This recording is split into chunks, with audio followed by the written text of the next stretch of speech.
ప్రభువైన యేసుక్రీస్తు యొక్క పరిశుద్ధమైన నామములో దేవుని బిడ్డలందరికీ house of vision international ministries తరపున హృదయపూర్వకమైన వందనాలు తెలియజేస్తా ఉన్నా. అందరూ బాగున్నారా? దేవుని యొక్క ఉన్నతమైన కృప అనుదినము ఆయన చూపిస్తున్న వాత్సల్యతను బట్టి మనం ఇంకా నిలిచి ఉన్నాం. దేవుని యొక్క ప్రేమలో ముందు కొనసాగుతా ఉన్నాం.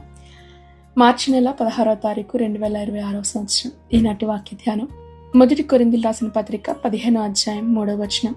క్రీస్తు మన పాపముల నిమిత్తము మృతినందును సమాధి చేయబడిన. పూర్తి వాక్యం: నాకు ఇయ్యబడిన ఉపదేశమును మొదట మీకు అప్పగించి తిని, అదేదనగా లేఖనముల ప్రకారం క్రీస్తు మన పాపముల నిమిత్తము మృతినందును సమాధి చేయబడిన. ఈ వాక్యము క్రైస్తవ విశ్వాసంలో కేంద్రితమైన సత్యం. మనము ఎన్నో ప్రార్థనల్లో పాల్గొవచ్చు, ఎన్నెన్నో వాక్యాలు వినొచ్చు, ఎంతో అద్భుతంగా సేవ చేయొచ్చు. కానీ క్రీస్తు మన పాపముల కొరకు ఆయన చనిపోయాడు, క్రీస్తు మన కొరకు నిజంగా ఆయన మన పాపములకు చనిపోయాడు అని తెలుసుకుని ఆ విశ్వాసంలో నిలకడగా ఉన్నప్పుడు మాత్రమే మన జీవితం మార్చబడుతుంది అన్న విషయాన్ని ఈ యొక్క వచనం మనకి స్పష్టంగా తెలియచేస్తా ఉంది. రోమీయులకు రాసిన పత్రిక 5వ అధ్యాయం 8వ వచనంలో, అయితే దేవుడు మన ఎడల తన ప్రేమను వెల్లడిపరచుచున్నాడు, ఎట్లనగా మనం ఇంకనూ పాపులమై ఉండగానే క్రీస్తు మన కొరకు చనిపోయాను. మన పాపములు, మన తప్పులు, మన బలహీనతలు ఏమైతే ఉన్నావో అవన్నీ కూడా క్రీస్తు యేసు ప్రభు తన ప్రేమతో పరిష్కరించాడు ఆయన. అదే సిలువ మరణం. మనుష్యుని యొక్క మన యొక్క పాపము ఎంత భయంకరమైనదో ముందు మనం అర్థం చేసుకోవాలి. అందరూ పాపం చేసి దేవుడు అనుగ్రహించే మహిమను పొందలేకపోయాం కదా. పాపం అనేది చిన్న తప్పిదం కాదు, కానీ అది దేవుని ఆజ్ఞకు వ్యతిరేకంగా తిరస్కారం. మన ప్రయత్నాలు, మన మంచి పనులు లేదా మన పుణ్యకార్యాలు ఏది కూడా మన పాపాన్ని తొలగించి వేయలేవు. పరిశుద్ధుడైన దేవుడు మానవుని కొరకు సిలువ ప్రాణం మీద తన ప్రాణాన్ని పెట్టాలి.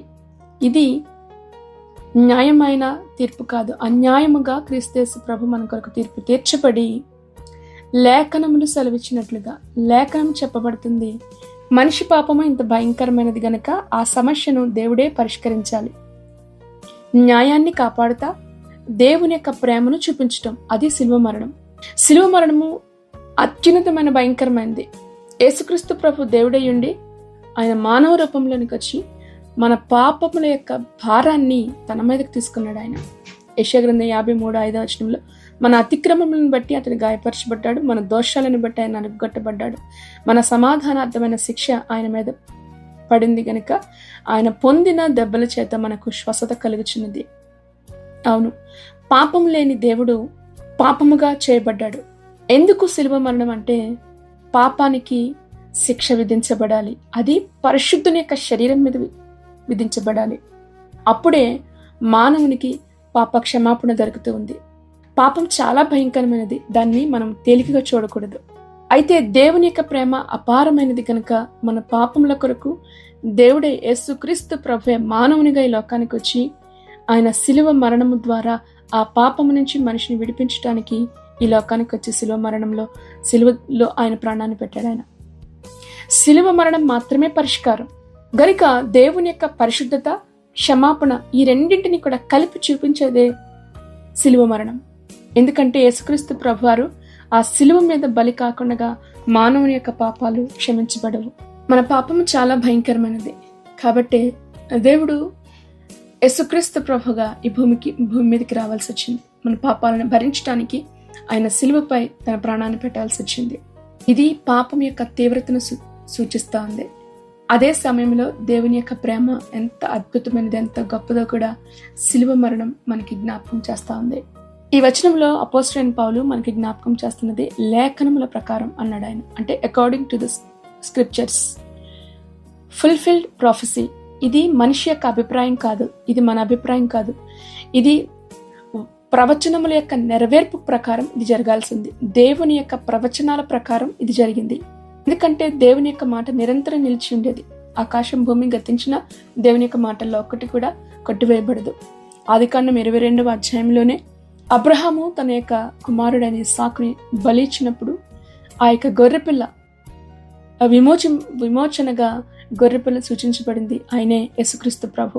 మన స్థానంలో మనము పొందవలసిన ఆ శిక్షను క్రీస్తు యేసు ప్రభు వారు పొందారు. అయితే ఇంత గొప్ప అద్భుతమైన ఈ రక్షణలో మనం ఎలాగ జీవించగలుగుతాం? ఇంత గొప్ప అద్భుతమైన సత్యాన్ని మన జీవితానికి మనం ఎలా అన్వయించుకోగలుగుతాం?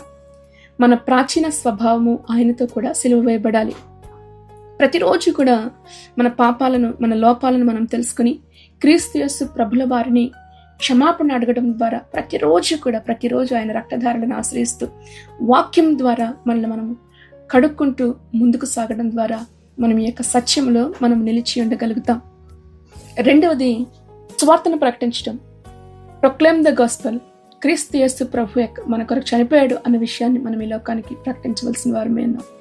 క్రీస్తు యేసు ప్రభుని మనకు తెలిసిన వారికి మనం పరిచయం చేయటం ప్రాముఖ్యమైనది. అన్నింటికంటే ముఖ్యమైనదిగా మన జీవితంలో క్రీస్తు ప్రభుని మనం పెట్టుకోగలుగుతాం. పైనున్న వాటి మీదే, అంటే ఆత్మ సంబంధమైన విషయాల మీద దృష్టిని పెట్టడం.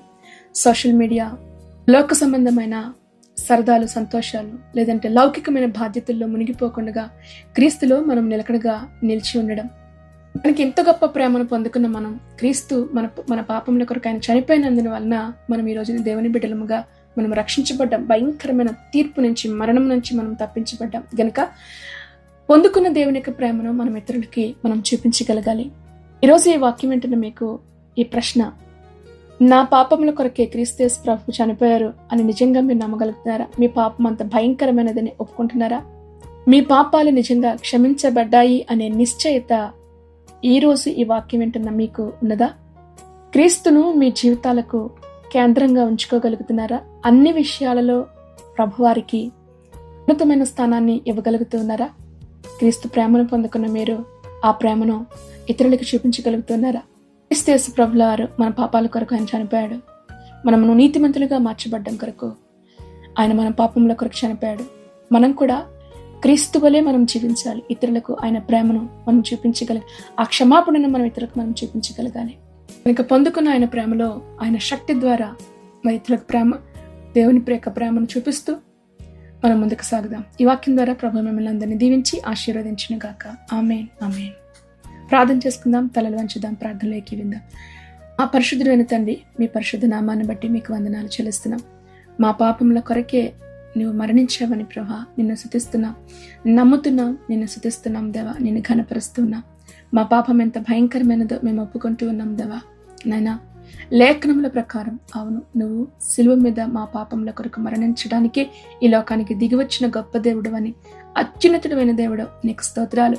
నీ యొద్ద నుంచి మేము పొందుకునే గొప్ప రక్షణను, ఈ ప్రేమను అనేక మందికి ప్రకటించే వారంగా మేము జీవించటకు సహాయం చేయండి. జీవించుచున్న క్రీస్తుల వలె ప్రభు ఈ లోకంలో అనేక మందికి సాక్షులుగా మేము నిలబడడానికి నీ కృప మాకు దయచేయమని ఇదిగో ఈ వాక్యం వింటున్న ప్రతి ఒక్కొక్కరిని కూడా దేవా, నైనా నీ యొక్క సిలువ శక్తితో మీరు నింపండి, బలపరచండి. నైనా నీ యొక్క సిలువను ధ్యానించే వారిగా, అర్థం చేసుకునే వారిగా నేను ముందుకు సాగుటకు నీ కృపను నీ బిడ్డలకు మీరు దయచేయమని అడుగుతూ, ఏ విషయాల్లో నీ బిడ్డలు బలహీనపడుతూ ఉన్నారు, ఏ విషయాల్లో ప్రభా ఇంకా పాపముతోనూ లోకముతోనూ రాజీ పడుతూ ఉన్నారు, వాటిపైన నీ బిడ్డలకు మీరు విజయాన్ని దయచేయండి, బలపరచండి. స్థిరమైన పునాది పైన నిలబడడానికి నువ్వు సహాయం చేయమని అడుగుతూ, మరొకసారి వారు చేస్తున్న ప్రతి ప్రయత్నాల్లో కూడా మీరు తోడేండి, నడిపించండి, బలపరచమని అడుగుతూ ఉన్నాం. ప్రభా, బిడ్డల కొరకు ఎంతో కష్టించి పని చేస్తూ ఉంటుండగా నిశ్చయంగా బిడ్డల జీవితాలు ఫలభరితంగా మీరు మార్చండి. కుటుంబాలను మీరు కట్టండి దేవా. ఇదిగో చీలిపోయిన కుటుంబాలలో సమాధానం ఉంచండి, తిరిగి మీరు కట్టండి దేవా. భార్యాభర్తల మధ్యన సమాధానం లేకుండా అనేకమైన కుటుంబాలు ప్రభా ఇదిగో ఉంటుండగా దయచేసి నువ్వు జ్ఞాపకం చేసుకో. క్రీస్తు అనే బండపైన, పునాదిపైన కుటుంబాలు కట్టబడడానికి నీ కృప చూపించండి.